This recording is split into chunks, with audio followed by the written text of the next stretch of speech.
Bismillahirrahmanirrahim. Assalamualaikum warahmatullahi wabarakatuh.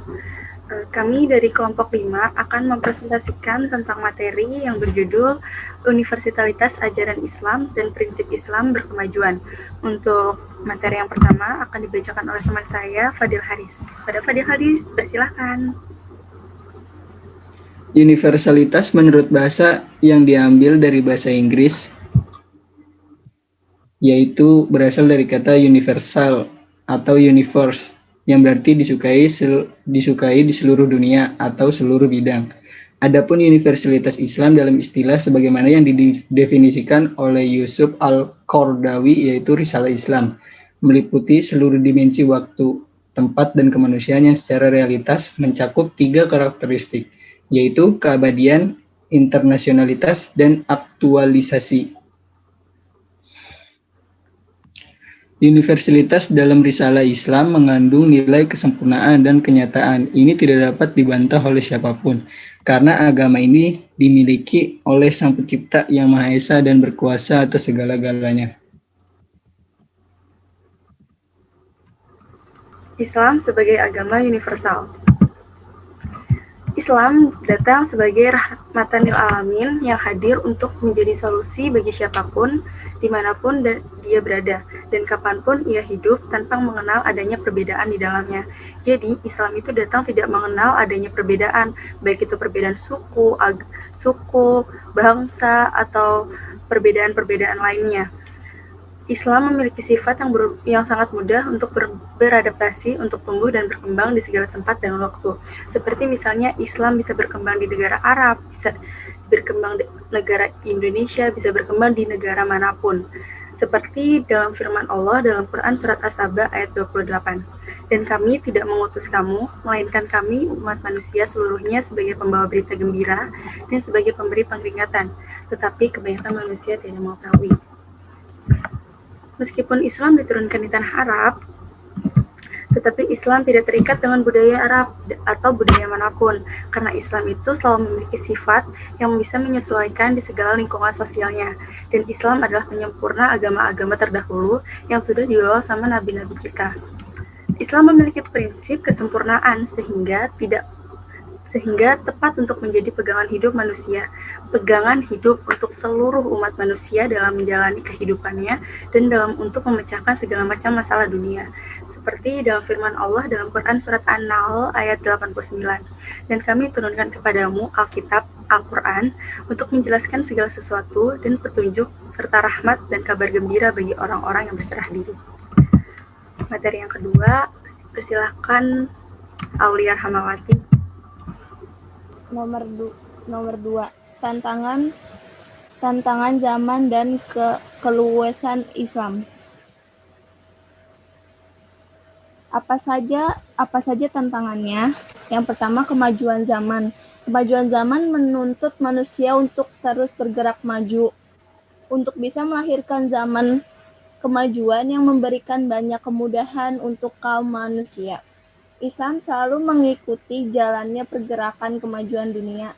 Banyak tokoh-tokoh muslim yang menemukan dan memperkenalkan berbagai macam teknologi sehingga menjadi bukti bahwa Islam dan teknologi adalah hal yang berkesinambungan.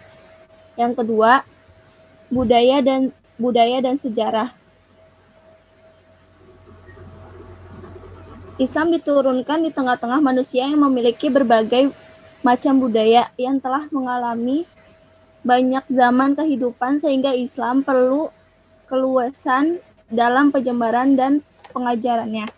Dengan melakukan pembaharuan di setiap zaman bisa menjadi solusi yang tepat. Tetapi perlu diingat dalam hal ini hanya diperbolehkan untuk memperbaharui tanpa mengubah atau memodifikasi nilai-nilai dan prinsip dasar Islam.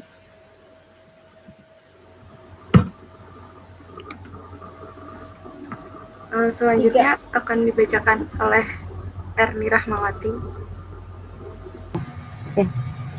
Untuk materi ketiga yaitu karakteristik ajaran Islam.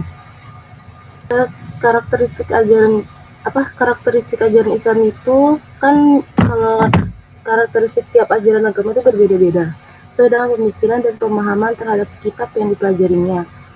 Secara harfiah, ibadah berarti bahwa ibadah bukti manusia kepada Allah dalam menaati segala perintahnya, menjauhi seluruh larangannya, dan mengamalkan semua hal yang telah diperintahkan. Nah, dilihat dari pelaksanaannya, ibadah dapat dibagi menjadi 3, yaitu ibadah jasmaniyah, rohaniyah. Ibadah yang merupakan perpaduan jasmani dan rohani seperti sholat dan puasa. Untuk kedua, ibadah rohaniyah dan maliyah, yaitu ibadah perpaduan rohani dan hati seperti zakat. Ibadah jasmaniyah, rohaniyah, dan maliyah yang ketiga seperti ibadah haji. Selanjutnya ada yang keempat, yaitu prinsip Islam berkemajuan.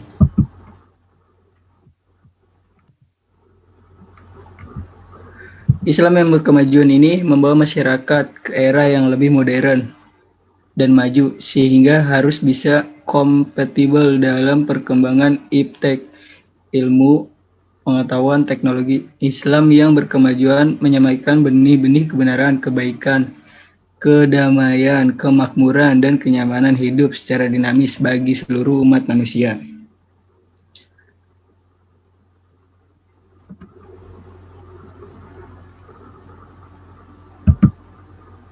Islam yang berkemajuan dan menyebarluaskan sebelumnya nih, slow. Islam yang berkemajuan dan menyebarluaskan pencerahan tidak hanya berhasil melakukan peneguhan dan pengayaan makna tentang ajaran akidah, ibadah, dan akhlak kaum muslimin, tetapi sekaligus melakukan pembaruan dalam muamalat dunawiyah yang membawa perkembangan hidup sepanjang kemajuan ajaran Islam. Yang pertama yaitu taat dan menyerahkan diri kepada Allah dan menurut segala yang telah ditentukannya.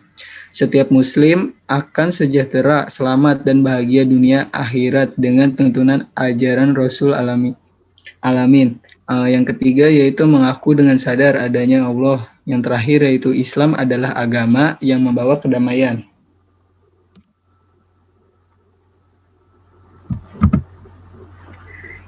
Yang kelima, ada indikator muslim berkemajuan. Indikator tolak ukur seorang muslim yang berkemajuan itu ada 3. Yang pertama, menurut sistem pendidikan Islam berkemajuan yang benar dan tepat. Dalam hal ini, dibutuhkan pendidikan yang berlandaskan Islam untuk meningkatkan potensi agar mendapat kekuatan spiritual keagamaan, pengendalian diri, kecerdasan, dan akhlak mulia. Pendidikan Islam mengembangkan banyak aspek dalam kehidupan manusia demi menciptakan sumber daya manusia yang berkarakter unggul dan bisa bersaing. Yang kedua, ada landasan dasar sistem pendidikan Islam berkemajuan yang sesuai. Dasar penting dalam pendidikan Islam itu adalah Al-Quran dan As-Sunnah yang memiliki landasan kuat tentang long life education. Yang ketiga, ada komponen untuk membentuk muslim berkemajuan. Tujuannya yaitu kristalisasi atau pembentukan nilai-nilai yang ingin diwujudkan ke dalam pribadi setiap individu yang bisa membentuk muslim yang cakap, percaya diri, dan berguna bagi masyarakat di sekitarnya. Sekian dari presentasi. Ada kesimpulan dari teman-teman. Bisa dipersilakan untuk Fadil Haris, kesimpulan yang bisa kita dapat dari presentasi hari ini. Dari PowerPoint yang telah dipaparkan tadi oleh teman kami, kita bisa menarik 3 kesimpulan. Yang pertama yaitu, poin pertama yaitu pemaknaan atas kata Islam itu sendiri yang berarti pasrah kepada Sang Pencipta. Karena baginya sikap tunduk tersebut sesuai dengan fitrah atau kecenderungan manusia yang adalah makhluk lemah dan meyakini adanya kekuatan yang Maha Esa. Selanjutnya poin yang kedua akan dibacakan oleh Erni Rahmawati. Ya, untuk poin kedua, kesimpulan dari materi PPT yang tadi disajikan yaitu ajaran Islam meliputi nilai-nilai kemanusiaan yang ditunjukkan untuk keadilan dan kesejahteraan manusia serta kemakmuran di bumi. Maka tidak ada satupun ajaran agama Islam yang tidak memanusiakan manusia karena Islam menjunjung tinggi kemanusiaan. Dan kemanusiaan inilah yang nantinya dapat diamalkan oleh seluruh manusia, akan membawa kedamaian serta kemakmuran di muka bumi. Ya, untuk kesimpulan nomor 3 akan dibacakan oleh rekan saya, yaitu Aulia Rahmawati. Silakan. Kesimpulan yang ketiga ialah ajaran Islam tidak terbatas ruang dan waktu. Ajarannya berlaku dari awal turunnya hingga akhir zaman nanti.